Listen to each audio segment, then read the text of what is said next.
Mga kamaestro, we are here. I'm here sa Pulang Lupa. First time ko makapunta sa Battle of Pulang Lupa. Kasi ito yung sinasabi ko na puntahan. Kasi nga ito yung isa sa mga tanyag, sikat na battle site here in Marinduque. What we call Pulang Lupa.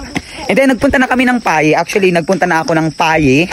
Isa rin sa battle site yon. Pero kahit ako taga Torrijos, hindi pa ako nakakapunta dito sa Battle of Pulang Lupa. So every time na nagsa-celebrate ng Battle of Pulang Lupa, dito siya ginaganap. Kasi may arena siya. Ito pala yun. Tapos ito yung labanan na kung saan ipinaglaban ni Bathala. Si Bathala talaga nakipaglaban. Parang mamamali ng disinformation yung sinasabi ko. So ikaw yung teacher ng Araling Panlipunan pero mali yung information na sinasabi mo. So, mga kamaestro, ito yung sinasabi natin na labanan dito sa Pulang Lupa sa bayan ng Torrijos na idinaraos tuwing September 13. So naganap ang Battle of Pulang Lupa nung September 13, 1900s. So ito yung isa sa mga gusto kong puntahan kasi during that time hindi pa ako part ng Boy Scout.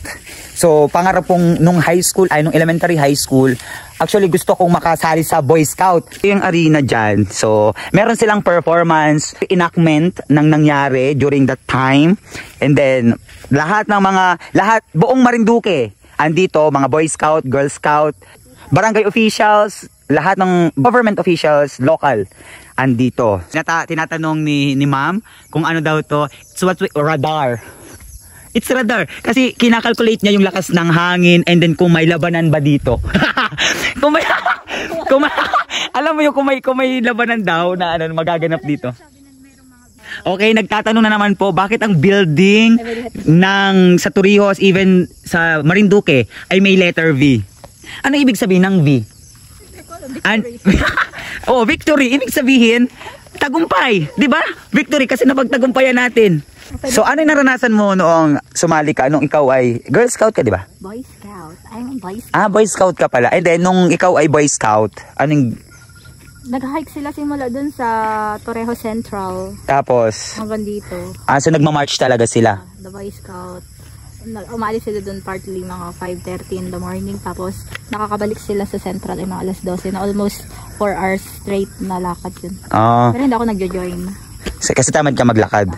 So ito yung tour guide ko na walang kabuhay-buhay. Okay, tapos may sinasabi dito, ito mga kamaestro, ito yung information kasi talagang actually ngayon lang ako nakapunta dito sa Pulang Lupa. So, kapag kayo ay pumunta sa tourist office, sa tourism, so may binibigay silang passbook, may binibigay sila passport kung tawagin. So tatatakan doon, may pantatak dito. Ito, may pantatak dito. So kapag ikaw ay traveler ng Marinduque at pumunta kayo sa tourism office o sa tourism, tapos meron sila doong passport. Pag nakarating kayo sa isang site na nasa tourist destination, nasa passport, tatatakan niyo to gamit to. So ibig sabihin sign na yun na napuntahan ninyo ang isa sa mga sikat na tourist site dito sa probinsya ng Marinduque. Ito, napuntahan ko na din ang Pulang Lupa.